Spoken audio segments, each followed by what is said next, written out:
Pokemon TCG Pocket is a massive worldwide success, blah blah blah blah blah, let's talk about Misty. The PvP experience in Pokemon TCG Pocket isn't the most balanced out there, but it's fun for the most part. However, there is one problem card that I would personally like to see changed as soon as possible, and that is of course Misty. In case you need a reminder, here's what Misty does. She asks you to flip a coin until you get tails, and attaches as many water energy to one water Pokemon you control as you got heads. So let's say you get 2 heads, 1 tails, you get to attach 2 water energy to your Pokemon for basically free.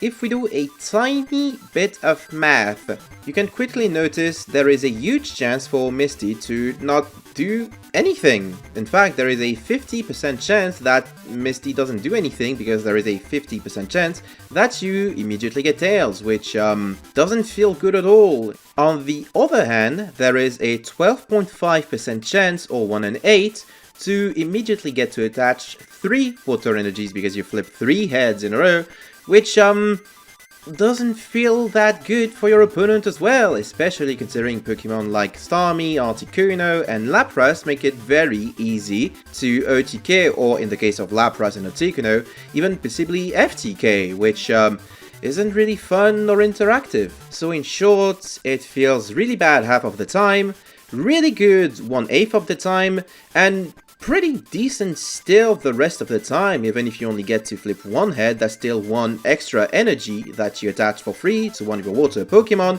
which at the very least makes Misty a better Brock.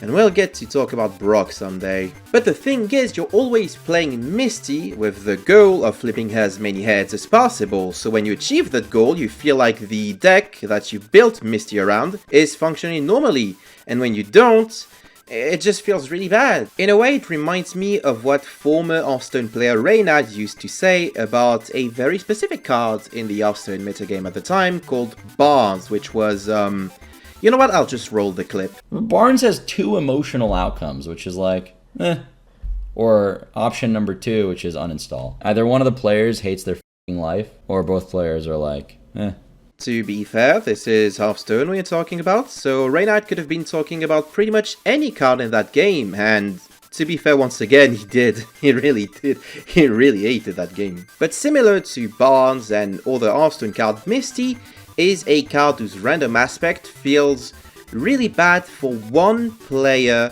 during a game of Pokemon TCG Pocket. You know, one of them is going to have a good time and the other is going to feel robbed. Aside from the random element, I feel like Misty has the potential to limit future water Pokemon design. If the game design team behind Pokemon TCG Pocket decides that they should not adjust Misty, but still want to keep the game in a somewhat fair and competitive state, they are going to intentionally release weaker water Pokemon, because otherwise, if you get to play Misty, they're just too strong. So to recap, Misty is just too random and inconsistent. Sometimes she will just get a tail and you feel like you wasted your time. Sometimes she's gonna get 3 heads and your opponent is going to feel robbed. There is never a sweet spot in which this card feels fair because the random element is just too potent and it has the potential to ruin future water Pokemon design, because if this card is not adjusted, either future water Pokemon are going to be kept intentionally weak, or they're going to be just normal, but Misty is going to make them super broken. So how do we fix that? Now that we've established everything wrong with Misty, I think it's easier to pass through the elements that we want to keep or remove from this card. The first being that we should just remove the random element of this card. We should remove the variance and make it overall more consistent while keeping its power somewhat the same. The idea is that you're playing Misty because the effect it provides is really powerful when it goes off. So what if we made sure the effect was a bit less powerful, but always went off? Speaking of that effect, we have to discuss and determine whether this effect is too powerful, because it is, you know, pretty impactful to have such an amount of ramp available to one type exclusively, which, again, as I've mentioned before, can make future design and inclusions of water Pokemon problematic. And last but not least, this is just an aside that doesn't really have to do with the card, but the game rules themselves. We should probably not allow the player going first from attacking or even using trainer cards if we are going to keep Misty the way that she is at the moment. But again, this falls into a wider discussion of how we properly balance going first versus going second, and considering that going first is really bad at the moment, your priority should not be to make it even worse. So without further ado, I'm just going to share a couple of ideas that I had to make Misty both more fair and still just as powerful.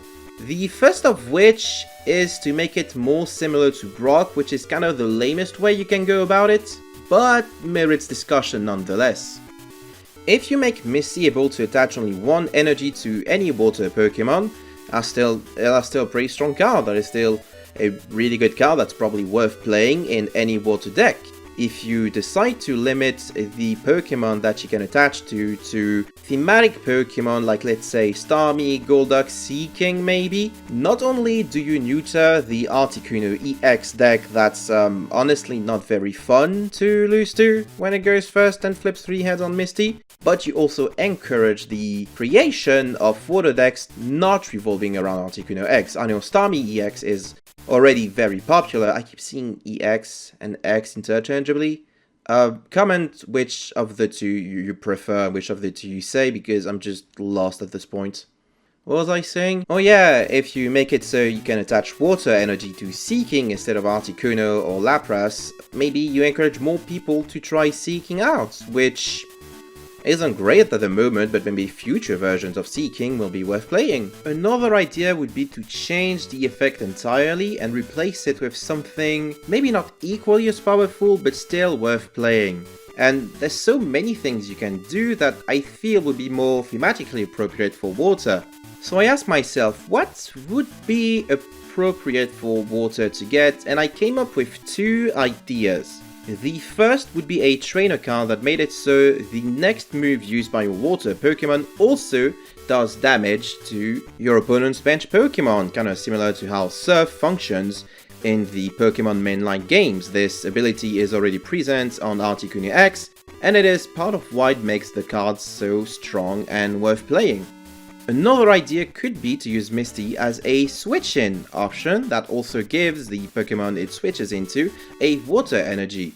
This would kind of fall in line with what the deck already does through Starmie EX, while also being different enough from Kurga, because Kurga represents a switch into a potential full ear, whereas this would not remove the Pokemon from your bench, but will be able to be used more offensively. The point is, maybe the ramp effect of Misty is just a wee bit too much, and it should be toned down a notch or removed entirely, and replaced with something that maybe requires a little more thought put into it, a little more strategy, a little more depth to make it feel more interesting to play with as well.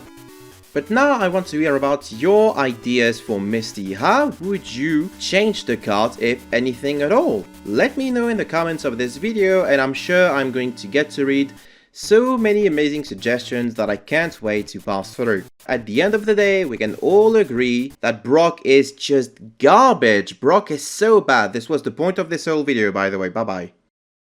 Hey, it's me again. Thank you once again for watching. I hope you enjoyed this video. The last Pokemon TCG Pocket video did surprisingly well, all things considered. I didn't think it would work so well, but it did. So here I am again, hoping to spark an interesting conversation, because, I don't know, I just like game design stuff, and this seems really badly designed, and I wanted to talk about it. So whether or not you feel the same, I hope that you enjoyed the video nonetheless. If you did, make sure to like the video and share it with all your friends, and leave a comment. I asked several times to leave comments throughout this video, so there's so many options for you to pick. So you should still go ahead and do that if you haven't already. Anyway, thank you once again for watching. Thank you in particular to Dingus, Oudish Boy Zero, Zinnia, Jimmy, and Yannick A for their donations on Ko-fi.